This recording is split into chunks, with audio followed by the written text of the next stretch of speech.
Welcome to Torrot channel in kun sajjire kan jirudha. Subscribe share gochuu hin dagatina. Barnoota afaan Oromoo aappii fi wantoota nama bohaarsan kan dabarsudha. Aappiin har'a isiniif qabadhee dhufe immoo My Android kan jedhudha. My Android kun baay'ee appilikeeshinii barbaachisaa fi baay'ee kan namatti toludha.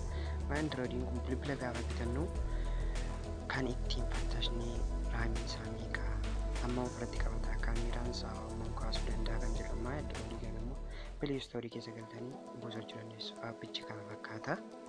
Barnoota keenyatti yaasinu jechaadha. Aappii kana keessa itti booda akkasitti isaa booddee amma riimooriin qofa meeqa qabachuu akka danda'u ilaaluu nan danda'a jechaadha. Riimoor kan jettu kana tuqa. Riimooriin qofa amma tootaalii 13 qabata jechaadha. Annaachi gurguramu 16dha. Riimooriin kun kan biratti qabatu 16dha jechaadha. Kan normaalii xirii ishee kan biratti qabatu 13dha. Amma baaneetu kaameraan keenya hammam kaasuu dandeenya agarra. Kaameraan keenya karaa duubarraan 13 karaa keessaa 8 jechaadha. Amma inni kaasuu danda'u. Amma kaameraa kooti kun jechaadha.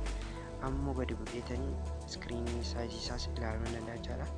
Saayiziin iskiriinii kun 150 720dha. Saayizii iskiriinii kooti kun jechaadha. Saayizii iskiriinii kanatti ilaaluu danda'u.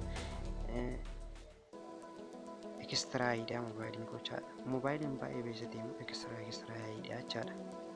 Kun as keessaa warri kun yoo isin bu'e mobile gadaamtota jechaadha warreen kana waliin akkasitiin ilaalachuu danda'a. Raamiin koo amma raamiin koo raamii tokkodha. Mobile raamii tokko raamiin isaa 456 jedhanii akkamitti taatanii karaa kan seentan ilaalachuu dandeessu jechaadha.